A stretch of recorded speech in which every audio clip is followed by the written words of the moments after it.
Hello there guys, what is going on? SonOfChelsea back here again for my team selector and preview ahead of the game against Fulham tomorrow night in the Premier League. This game is absolutely massive for Frank Lampard and for Chelsea at the moment. I think Fulham-Chelsea wouldn't be seen as the most pressurised game, at least if you would have said that at the start of the year looking at the fixtures. But the way Chelsea's December went, the end of the year was so awful for Lampard.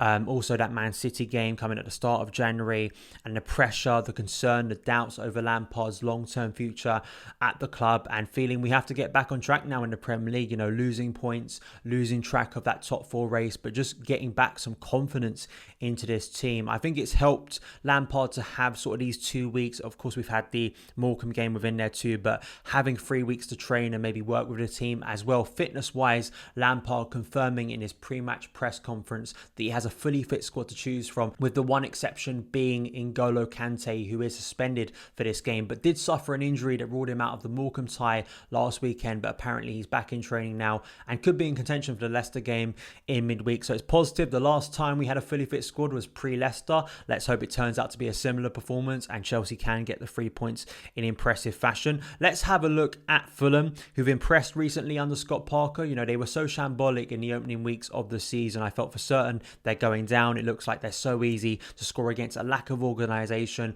a lack of sort of quality in the Premier League. But Scott Parker, so impressive, you know, in terms of getting them back up from the Championship last year, and he's getting them working now, and they look a lot more resolute, resilient. They can deal with struggles in games. They can go against better opposition and get points, as they have done recently. They're unbeaten in their last 5 Premier League games, including good points against Liverpool, Southampton and Spurs. That Liverpool performance I think was really impressive, especially counter-attacking, and I think about Chelsea's susceptibility to be done on transition a number of times under Frank Lampard, and the solidity of this 3-5-2 that I think will start against Chelsea once again is dangerous. And you know, Chelsea cannot go into this game assuming it's going to be a walkover. It's going to be a very difficult tie, despite the fact that Fulham have had some COVID issues recently, and as well playing on Wednesday night that probably took a lot out of them, but gave them confidence. You know, another point against a good team in Spurs away from home, being 1-0 down. They could have even won that game late on, so they're going to be full of confidence and sort of spirit going into this game against Chelsea. Let's look at some stats ahead of this game as well. Having gone 5 away league games since the start of the season without defeat, including 3 wins,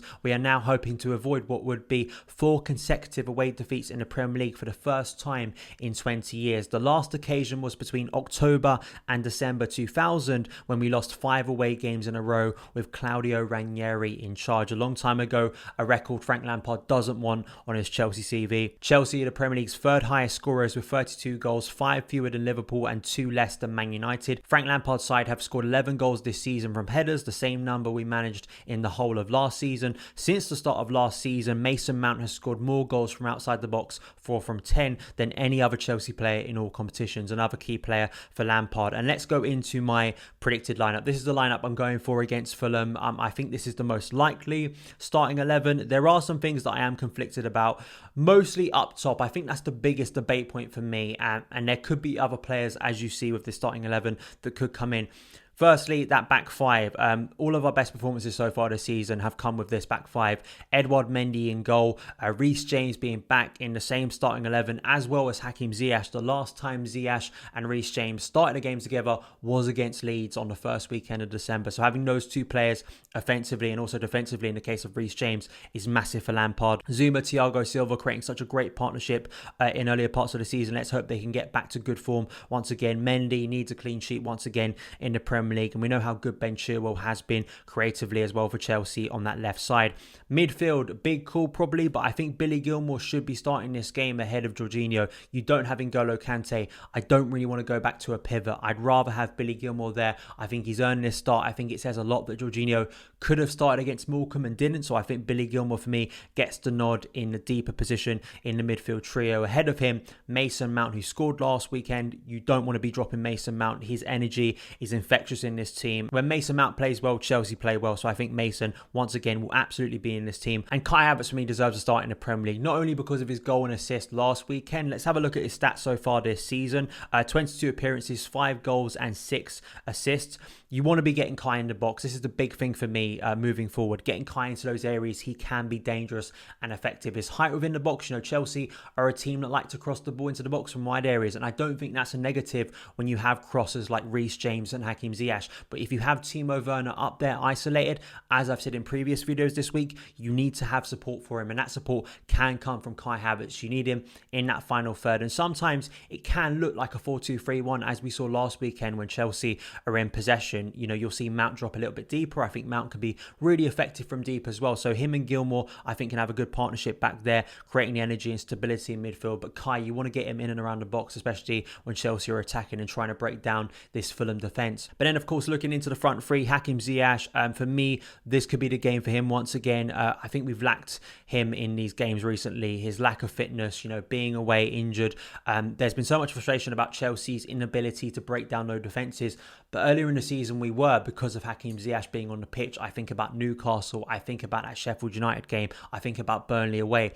Those were signs that Chelsea were improving against low blocks. Now, it isn't an excuse to say that because Ziyech isn't there, we can just lose a load of games. That's not what I'm saying at all. But I think that Ziyech being back in this starting lineup for a game of this nature and magnitude for Lampard this season, I think is vital. And I can just see him having that influence once again, especially if Reece is back to full fitness and starts this game, making those overlapping runs. It makes it very difficult for teams to defend. They have to sort of decide who they prioritise. And even if Ziyech, as we saw the last time Reece and Ziyech played together in that Leeds game, the setup for the equaliser for Olivier Giroud against Leeds, you saw it. They pressed in on Ziyech, he laid it off to Reece, who was free on the overlap, crossed the ball into Olivier Giroud. So I think Ziyech can have a massive impact on this game, not only on this game, but moving forward for Chelsea. Once again, such a key player for us in attack. Now, move on to the last players I want to focus on is Timo Werner up front.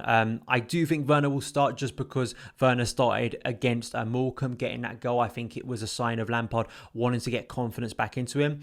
I am a little bit conflicted about this because I feel that Olivier Giroud being Chelsea's top goal scorer, and you think about a deep defensive line, Giroud sort of thriving off that. I think about certain games recently where Giroud has been thriving, and I was a little bit surprised that Giroud didn't start against Man City. I think in a difficult period for Lampard, he needs to be relying on players who are in form, and I think Giroud is one of those players, but I just think my gut instinct is that Timo Werner will start this game. And of course, Tammy Abraham could start as well. Tammy, I think, has been a bit underrated this season.